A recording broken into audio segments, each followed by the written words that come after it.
आप धाम से दूर हो, आपको सहज विरह हो सकता है। और यही विरह की कामना यहां वृत्रासुर कर रहे हैं ठाकुर जी से।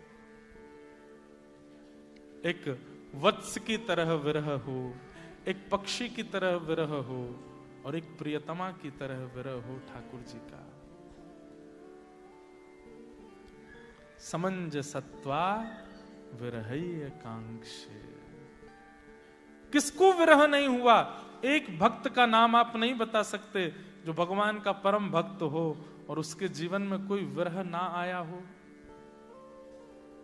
उसके चित्त में कोई विरह भावना ना दी हो। मैं कहता हूं कथा में कि आप हर साल वृंदावन जाते थे, लेकिन ऐसी कोई परिस्थिति आ गई कि 3-4 साल से लगातार वृंदावन नहीं जा पा रहे हो, तो आपके चित्त में ये भावना आने लगती है हमसे कोई अपराध हो गया, हमसे कोई दुर्भाव हो गया, ठाकुर जी हमको वृंदावन क्यों नहीं बुला रहे हैं। वास्तविकता यह है ठाकुर जी कुछ समय के लिए अभाव देकर के विरह दे रहे हैं। अब हमारी स्थिति देखो, जन्मे वृंदावन में, पले वृंदावन में, बड़े हुए वृंदावन में, नित्य वृंदावन का यश गाते रहते हैं, दुनिया में कथा करते हैं, पर महीनों महीनों वृंदावन नहीं जा पाते, महीनों महीनों तक ठाकुर जी का दर्शन नहीं कर पाते। कभी कभी मन में भाव आता है कि ठाकुर जी आपने कथा के लिए चुना तो, लेकिन वृंदावन से इतनी दूरी क्यों बनवा दी। लेकिन तब वृत्रासुर की बात पढ़ करके स्थिति लगती है कि लाला विरह होएगो तभी मेरो प्रेम गा पाएगो, विरह नहीं होगो, संयोग रहेगो तो प्रेम कैसे गाएगो। अति सामीप्य में दोष होने लग जाता है, इसलिए वृत्रासुर ने विरह की कामना की। कि अजात पक्ष मातरम खग स्तन्यम यथा वत्सतरा क्षुधार्था प्रियम प्रियैव व्युषितं विषन्ना मनोरविंदाक्षद्रदीक्षते त्वाम्। विरह। प्रभु श्री राम ने राम कथा में एक ऐसा व्यक्ति है, एक ऐसा पात्र है जिसका नाम सब जानते हैं, लेकिन जिसकी चरित्र को कोई नहीं जानता। राम जी को सब जानते हैं, भरत जी को सब जानते हैं, लक्ष्मण जी के भी भाव सब जानते हैं, पर शत्रुघ्न जी उनके भाव को सब नहीं पहचानते। हमारे दक्षिण भारत के एक महापुरुष हुए, उन्होंने वाल्मीकि रामायण पर टीका लिखी। टीका का मतलब क्या होता है? एक विषय पर अपने विचार, और वो विचार संभवतः सत्य ही होते हैं। वो लीला घटी होगी पर कोई वर्णन नहीं कर पाया। बहुत ध्यान से सुनिएगा। तो दक्षिण भारत के एक महापुरुष ने उस पर टीका लिखी, और टीका में यह वर्णन किया कि राम जी की भक्ति कैसी है? सामान्य। भरत जी की भक्ति कैसी है? विशेष। लक्ष्मण जी की भक्ति कैसी है? बोले विशेषतर।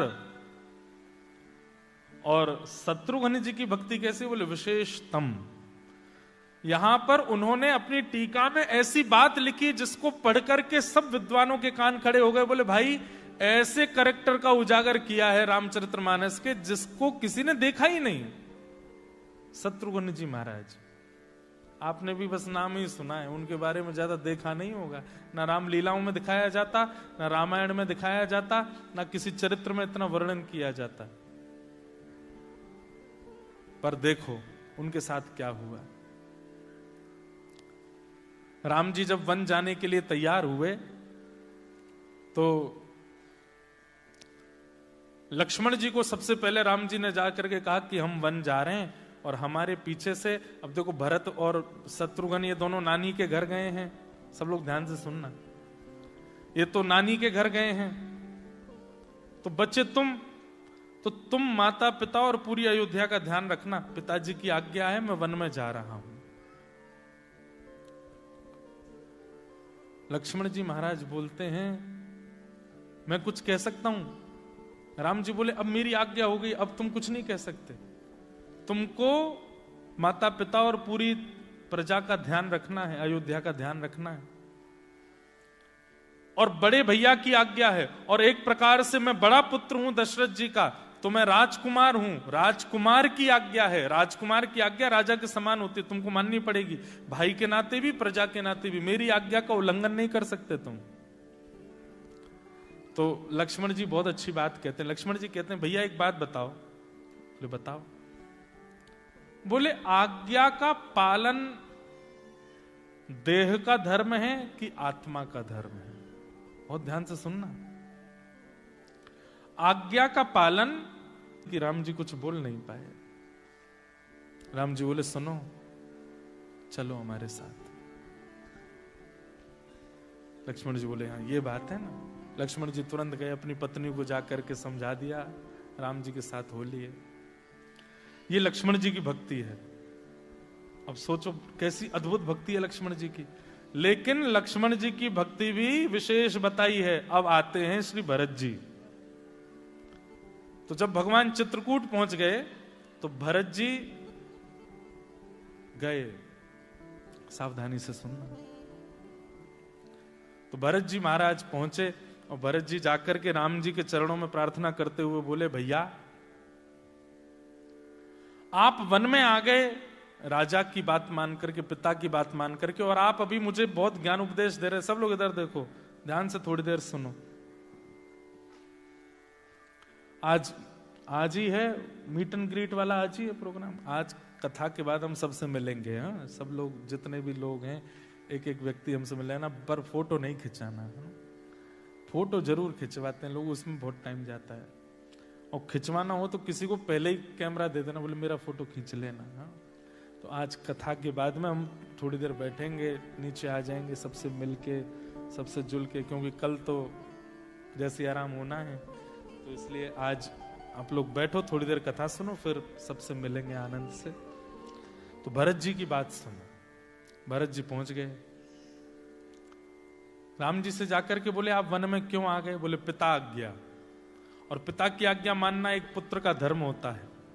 और दूसरी बात, राजा की आज्ञा मानना प्रजा का धर्म होता है। दशरथ जी राजा हैं, हम उनकी प्रजा हैं, हमको मानना चाहिए।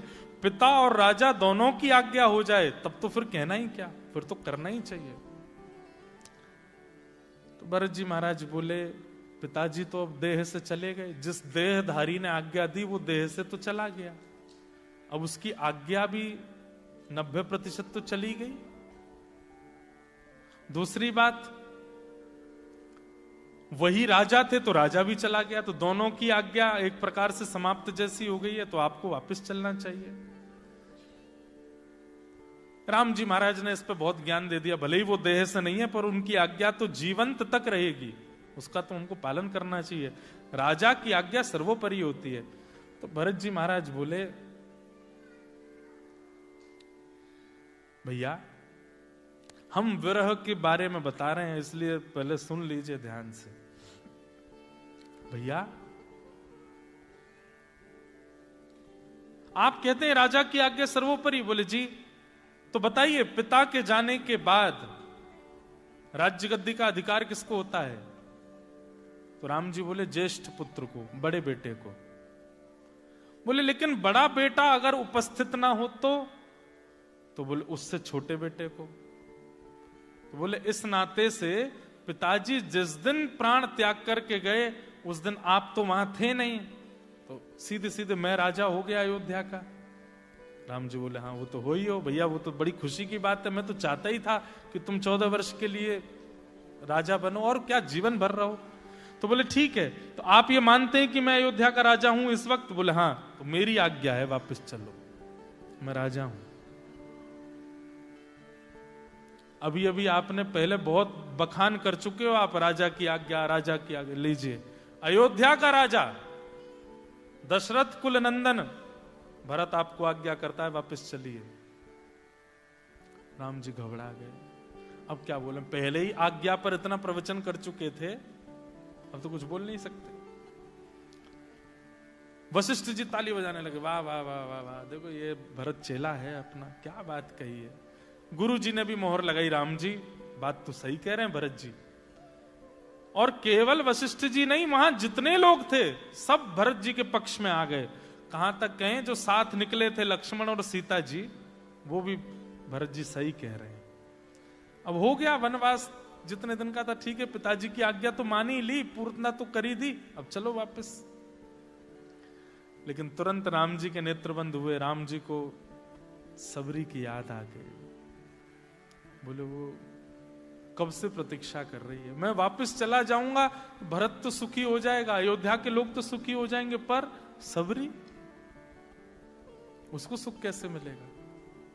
फिर स्मृति आई जटायु की, उसका मुझे संस्कार करना है, वो कैसे संभव होगा। फिर स्मृति आई हनुमान जी की, उनको मिलना है, वो सुख कैसे होगा।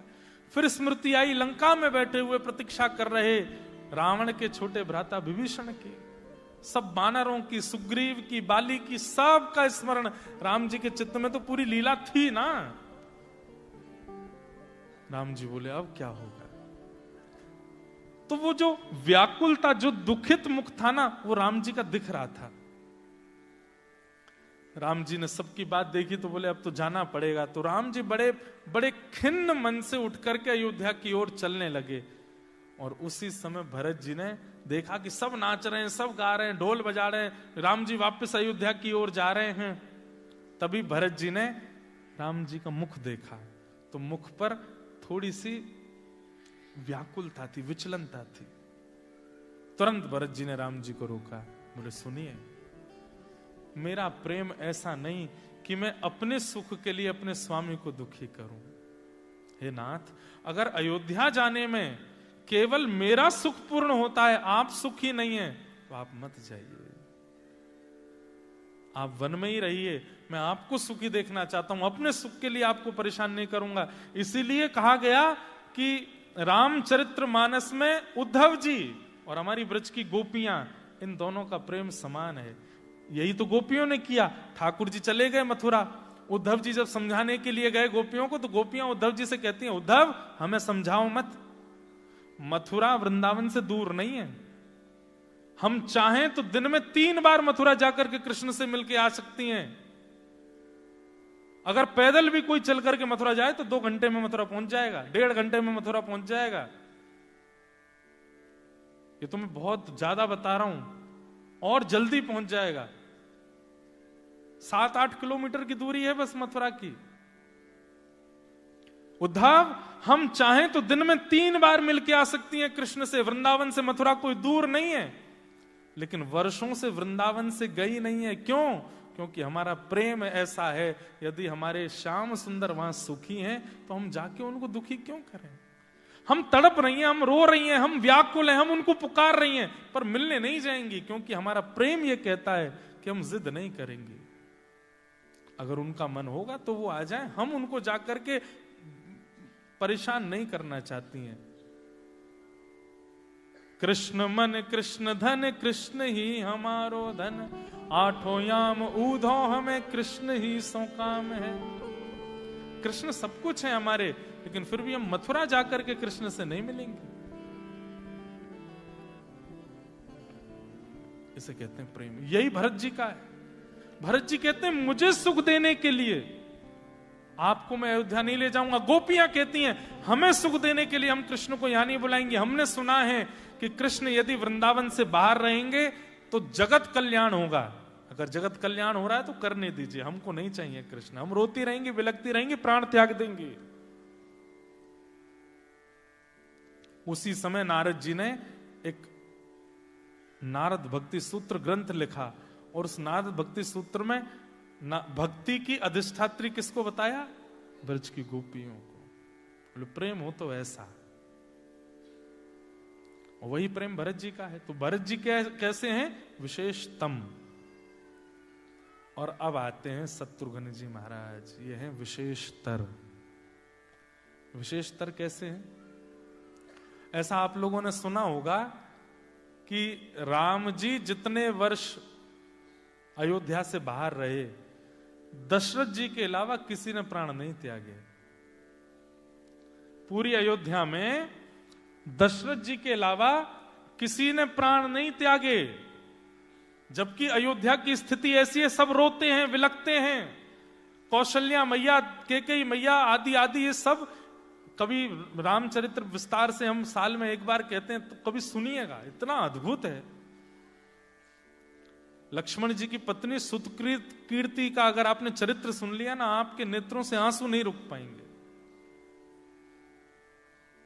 भरत जी की पत्नी के बारे में अगर आपने सुन लिया तो आप व्याकुल हो जाएंगे। भरत जी की स्थिति, 14 वर्ष तक भरत जी भी नंदीग्राम में रहते थे, नहीं रहे अयोध्या में। बोले मेरे भैया जब वन में रह रहे हैं तो मैं राजभवन में कैसे रह सकता हूं? 14 वर्ष वन में मैं भी रहूंगा। तो नंदीग्राम में रहते थे। मेरे भैया झोंपड़ी में रहते हैं, मैं झोंपड़ी में कैसे रह सकता हूं? तो एक पेड़ के नीचे रहते थे। मेरे भैया फर्श पर सोते, मैं फर्श पर कैसे सो सकता हूं? तो गड्ढा करके नीचे सोते थे भरत जी। मेरे भैया जलपान करते हैं, शुद्ध जल पीते हैं, मैं शुद्ध जल कैसे पी सकता हूं? मतमेला जल पीते थे। मेरे भैया भिक्षा मांग करके फल पाते हैं, मैं कैसे पा सकता हूं? तो बासे फल पाते थे। ऐसा जीवन जिया 14 वर्ष तक भरत जी ने। लेकिन शत्रुघ्न जी अद्भुत है। शत्रुघ्न जी ने क्या किया? बोले 14 वर्ष तक अयोध्या में दशरथ जी के अलावा किसी ने प्राण नहीं त्यागे। क्यों? क्योंकि सबके प्राणों की रक्षा शत्रुघ्न जी कर रहे हैं। कैसे? बड़े भैया चले गए वन में, लक्ष्मण जी उनके साथ चले गए, और भरत जी महाराज अयोध्या छोड़ के वन में नंदग्राम में रहने लगे। शत्रुघ्न, जैसे लक्ष्मण जी राम जी के बिना नहीं रहते, शत्रुघ्न जी भरत जी के बिना नहीं रहते। तो भरत और राम दोनों एक जैसे और लगते हैं, इन दोनों में ज्यादा अंतर नहीं है। एक बड़ी अच्छी कथा याद आई, सुना दें। जब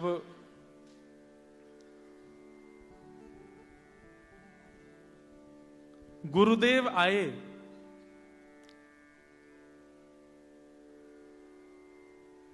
राम जी को लेने के लिए, तो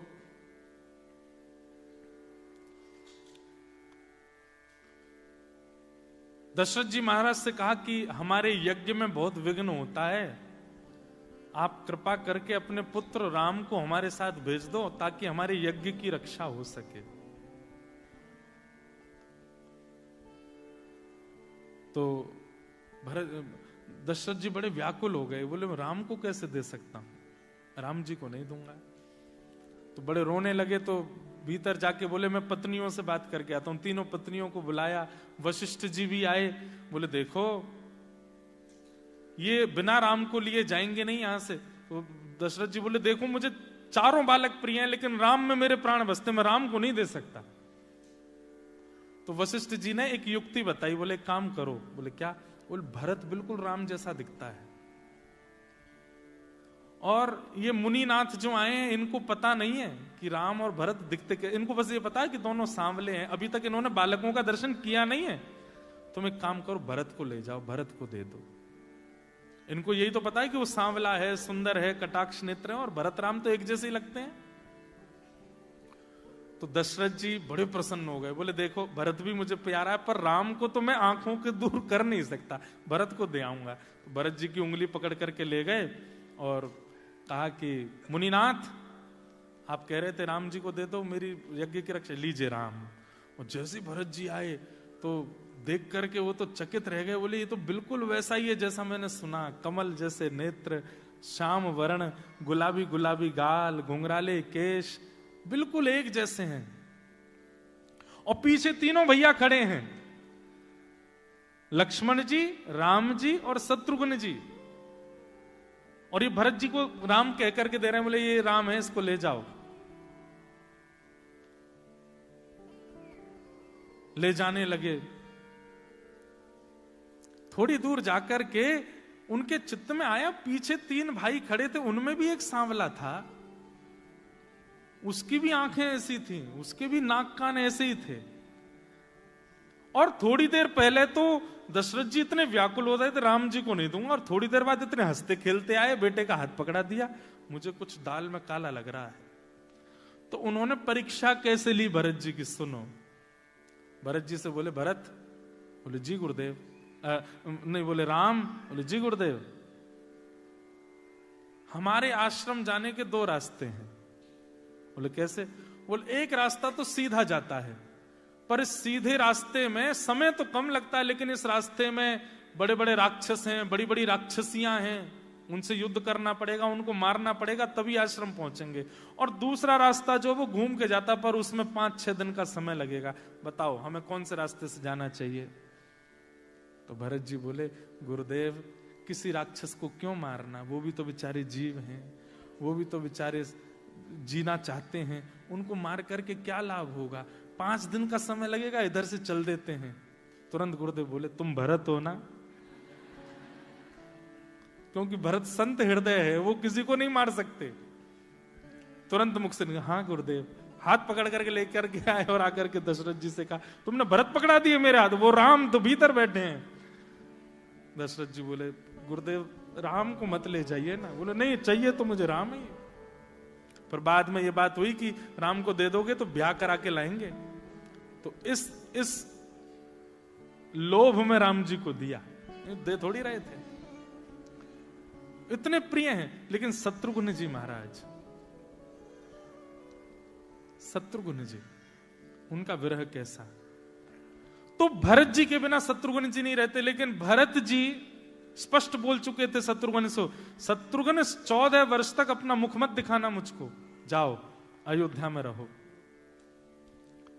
शत्रुघ्न जी महाराज मन में विचार करने लगे, बड़े भैया वन में चले गए, छोटे भैया साथ चले गए, और भरत जी भी वन में चले गए, अब मैं अकेला क्या करूं?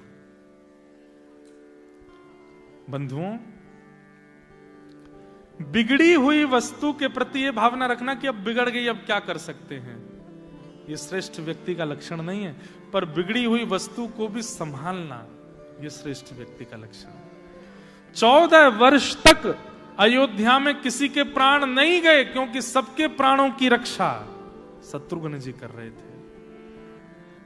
पता कैसे? जैसे ही जाते भवन में, तो भवन में जाके देखे, एक कोने में कौशल्या मैया रो रही हैं, एक कोने में सुमित्रा मैया रो रही हैं, और केकई तो समाधि में बैठ गई थी। जिस दिन से राम जी गए थे वन में, उनको ग्लानि हो गई थी कि मेरे वजह से ये सब हुआ। कौशल्या मैया के पास जाते, खुद रोते, और रोते हुए फिर भी ठीक हो जाते, और ठीक होकर के कहते, मैया, राम भैया के जाने से एक बात तो स्पष्ट हो गई। कौशल्या मैया बोली, क्या? बोले, सबका प्रेम राम जी से था, लक्ष्मण जी से था, भरत मुझसे कोई प्रेम नहीं करता। मैं आपके घर पर हूं, आपके सामने हूं, 3 दिन से भोजन नहीं किया, मुझे किसी ने नहीं पूछा कि मैं भोजन कर लूं। आज मेरे मन में ग्लानि हो रही है कि मैं राम क्यों नहीं हुआ, मैं भरत क्यों नहीं हुआ। मैं ये सुनते ही कौशल्या मैया का हृदय पसीज गया, दौड़ करके गई, कुछ बना करके लाई, तुरंत गोद में बैठाया शत्रुघ्न को, और शत्रुघ्न जी बिल्कुल वैसा ही करने लगे जैसे राम जी की आदत होती थी। एक पाते और थोड़ा सा पाके कहते, मां आप भी पालो। जब से राम जी गए, कौशल्या मैया ने कुछ पाया नहीं, लेकिन शत्रुघ्न जी इतने प्रेम से पवाने लगे कि कौशल्या मैया तुरंत पा लेती हैं। मां पा लिया, आप सोई नहीं हो ना, मेरी गोद में सर रख के सो जाओ। तो मैया कहती, नहीं नहीं शत्रुघ्न, नींद नहीं आती, राम चले गए, साथ में पिता भी चले गए, कैसे सो सकती हूं। शत्रुघ्न जी बोले, अच्छा, अगर राम जी ने कहा होता मेरी गोद में सर रख के आप तुरंत सो जाती, पर मैं राम नहीं हूं ना। ये सुनते को, अरे नहीं शत्रुघ्न, बैठो मैं सोती हूं। तुरंत शत्रुघ्न जी मैया को लिटा लेते हैं, स्वयं रोते हैं, लेकिन अपने आंसू पहुंच करके मां को संभालते हैं, मेरी मां ठीक रहे। फिर सुमित्रा जी के पास जाते हैं, उनको संभालते हैं, कैकेयी मैया के पास जाते हैं, उनको संभालते हैं। स्वयं दुखी हैं, स्वयं रो रहे हैं, पर सबको संभालते हैं। नगर में भ्रमण के लिए जाते हैं, कोई अपने द्वार के बाहर मंगल स्वरूप नहीं बनाता, दिए नहीं जलाता। तो शत्रुघ्न जी घर घर जाके कहते हैं, पहले तो घरों के बाहर रंगोली बनती थी, दिए जलते थे, आजकल क्यों नहीं होता। तो अयोध्या के लोग बोले, जिस मार्ग पर, जिस द्वार पर राम को नहीं आना है, उस मार्ग पर रंगोली बना करके क्या फायदा है, उस मार्ग पर दिए जला के क्या फायदा। शत्रुघ्न जी कहते, अच्छा 14 वर्ष में अपनी घर की दहली को साफ मत करना, इतना इसको मैला कर देना कि जब 14 वर्ष बाद राम जी आए तो देख करके घबरा जाए, देख करके उनके मन में आए, राम राम, ये अयोध्या कैसी हो गई, इससे अच्छी तो लंका है। अरे तुम ये तो विचार करते नहीं हो कि 14 वर्ष बाद राम जी आएंगे, उससे पहले हम ऐसे ऐसे आकृति बना करके तैयारी कर लें कि जब राम जी आवे तो ऐसी आकृति बनाएं कि एक एक द्वार पर खड़े होकर के राम जी 20-20, 25-25 मिनट तक केवल उन दृश्यों को ही देखते रहें। अरे चिंता क्यों करते हो, आ जाएंगे 14 वर्ष में। हर घर में जाते हैं, उनके घर में रंगोलियां बनवाते हैं, उनके घर में दीपक जलवाते हैं, उनके घर में बच्चों के उत्सव मनवाते हैं। एक जगह तो ऐसा वर्णन किया कि गायों ने चारा चरना बंद कर दिया, दूध देना बंद कर दिया। शत्रुघ्न जी गौशाला में जाके गायों से चर्चा कर रहे हैं, तुम चारा क्यों नहीं खाती हो, देखो तुम्हारे बच्चे पतले दुबले हो गए हैं, मरने वाले हैं। गैया कहती हैं चारा खाएंगी तो दूध बनेगा, और दूध बनेगा तो ये बच्चे पिएंगे, और दूध बनेगा तो सब जगह जाएगा, सब जगह जाएगा, लेकिन हमको पता होगा कि राम जी के मुख में नहीं गया है, तो दूध प्रकट करने का भी हमको दोष लगेगा। जिस दूध को राम जी नहीं पिएंगे उसको क्यों बनाना। शत्रुघ्न जी कहते बहुत अच्छी बात है, मत खाओ, चारा मत खाना। 14 वर्ष बाद जब राम जी आएंगे तो उनका राज्याभिषेक होगा, और राज्याभिषेक में कुंटलों दूध लगेगा, लेकिन अयोध्या की गैयाओं का दूध थोड़ी लगेगा, क्योंकि ये तो खाती नहीं, इनके तो दूध बनता नहीं। तो फिर वैकुंठ की गायों का दूध मंगाया जाएगा, उससे अभिषेक होगा। बताओ, राम जी की घर की गैयाओं का दूध प्रयोग में नहीं आएगा, वैकुंठ की गायों का दूध मंगाना पड़ेगा। तुम लोग तो बैठी रहो, ऐसी व्याकुल मनाओ। तुरंत गैया चारा करने लगे, नहीं भरत जी, नहीं शत्रुघ्न जी, हम खाएंगी, हम दूध बनाएंगी और प्रतीक्षा करेंगी 14 वर्ष तक। शत्रुघ्न जी हृदय से लगाते हैं, बस 14 वर्ष निकल जाएंगे भैया। अयोध्या में किसी के प्राण इसलिए नहीं गए क्योंकि अयोध्या में सब अयोध्या वासियों के लिए राम बन के, भरत बन के, लक्ष्मण बन के शत्रुघ्न जी घूमते थे। सबके घर जाते, सबसे मिलते, सबसे बैठते। 14 वर्ष बाद जब राम जी का पुष्पक विमान आया, तो अभी तक पुष्पक विमान में एक ही बात चल रही थी, क्या? लंका का द्वार कितना सुंदर था। कुछ भी हो, थी तो वो राक्षस की, पर द्वार कितना सुंदर था। कोई कह रहा तेने अंदर का सरोवर नहीं देखा था, सरोवर कितना अच्छा था। अरे यार, रावण के भवन का शिखर कितना सुंदर था। ये सब बातें सुनकर के राम जी के बिल्कुल अच्छा नहीं लग रहा था। बोले भले ही प्रशंसा कर रहे हैं, पर रावण की लंका की तो कर रहे हैं। इतने में अयोध्या समीप आया। दूर से राम जी ने जैसे देखा अपनी नगरी को, अपनी मातृभूमि चाहे कैसी भी अच्छी लगती है ना, दूर से जैसे ही राम जी ने कहा, राम जी बोले हनुमान, लक्ष्मण, ये सामने ये कौन सी नगरी है? हनुमान जी बोले अरे देखने से तो पता चलता है ये सरजू जी जा रही हैं, और आकृति ये तो अपनी अयोध्या है।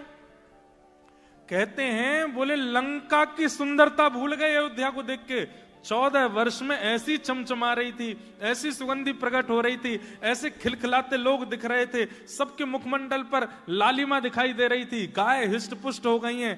राम जी के प्रकट होते ही गायों के थन से अपने आप दुग्ध की धार बहने लगी। सरजू जी का जल दुग्ध युक्त हो गया था। मार्ग ऐसा था, सड़कें ऐसी थी, लोगों के भवन ऐसे थे कि देख करके राम जी के हृदय रूपी हिलोरें उठने लगी, नाचने लगे, मंत्रमुग्ध हो गए राम जी। अंत में जाकर के पूछा किसने किया अयोध्या का ये जीर्णोद्धार, ये पालन किसने किया? तब दूर खड़े थे श्री शत्रुघ्न जी महाराज। शत्रुघ्न जी को राम जी ने बुलाया, बोले कि मैं तुमसे बहुत प्रसन्न हूं, बहुत प्रसन्न हूं, तुमने कैसी अयोध्या करके दी है मुझे। शत्रुघ्न जी कहते हैं आप प्रसन्न है, अच्छा है, अब मुझे एक वस्तु दे दीजिए। बोले क्या? बोले 14 वर्षों में एक अश्रु बिंद नहीं निकाला मैंने। ज्वार भाटा की तरह आते थे, लेकिन मेरे अश्रु देख करके सब टूट जाएंगे, इसलिए मैं रोया नहीं हूं नाथ। कृपा करके एकांत में चल के मुझे हृदय से लगा के कम से कम 14 मिनट तक रोने दीजिए, मैं हर एक वर्ष की पूर्ति करना चाहता हूं। और राम जी ने जैसे हृदय से लगाया, इतना रोए शत्रुघ्न जी। उस समय पता चला कि ये 14 वर्षों तक हंसते खिलखिलाते, शत्रुघ्न जी में इतना विरह था, लेकिन इनके विरह से सब व्याकुल हो जाएंगे, इसलिए अपने विरह को रोक करके बैठे थे। और आज राम जी से हृदय लग करके इतने रोए कि राम जी के केश से लेकर के नख की धोती तक सब गीली हो गई, इतना रोए शत्रुघ्न जी महाराज। तब आचार्यों ने कहा, बोले शत्रुघ्न जी की भक्ति कैसी? बोले विशेषतर विरह को व्यक्त करना एक बात, विरह के कारण व्याकुल करना दूसरी बात, पर विरह होते हुए भी पता ना चलने देना, ये विशेष बात है कि शत्रुघ्न जी ने।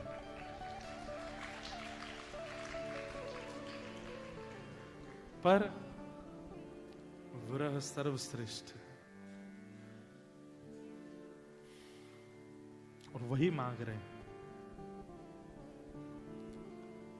विरह समंजसत्वा विरहैकांक्षे, जिसने विरह नहीं सहा है अपने भक्ति में, कहीं ना कहीं ये मान लीजिए कि ठाकुर जी ने उसको, जैसे घर में बनी तो बहुत सारी सब्जियां थी, पर अपने प्रिय के लिए बचा के रखी, तो जो पहले आ गए उनको केवल दाल ही दे दी, रोटी दे दी, यही खा लो। और जब प्रिय आया तो उसको छोले भी दिए हैं, उसको मटर पनीर भी दिए है, उसको पराठे भी दिए हैं, उसको छाछ भी दिए, उसको पापड़ भी दिए हैं, उसको गुलाब जामुन भी दिया। तो पहले खड़े जो लोग थे, हमको तो दाल में ही निपटा दिया, इसको सब कुछ दिया, क्यों? खत्म ना हो जाए, कहीं सब और लोग ना पाले, मेरे प्रिय को प्राप्त हो, इसलिए ठाकुर जी सब प्रस्तुत करते हैं। ठीक वैसे ही आपको ठाकुर जी ने भक्ति दे दी, ज्ञान दे दिया, वैराग्य दे दिया, सब कुछ दे दिया, लेकिन विरह नहीं दिया, तो यही समझना जैसे कोई प्रियतमा अपने प्रियतम के लिए कुछ बचा के रखती है, ऐसे ठाकुर जी प्रियतमों के लिए विरह बचा के रखते हैं, आपको नहीं दे रहे। विरह प्रियतमों को देते हैं, और वही विरह यहां मांग रहे हैं। आप लोगों के लिए बहुत सहज है ये विरह, मांगा कीजिए। हम ऑस्ट्रेलिया में रहते हैं, इतनी दूर देश में रहते हैं, नाथ, कम से कम कुछ नहीं तो रोज एक अश्रु बिंद तो आपकी याद में आना चाहिए। तुम्हारी याद आती है, बताओ क्या करें मोहन, तुम्हारी याद आती है, बताओ क्या करें मोहन, तुम्हारी याद आती है, बताओ क्या करें मोहन, तुम्हारी याद आती है, बताओ क्या करें मोहन। सुबह और शाम आती है, रात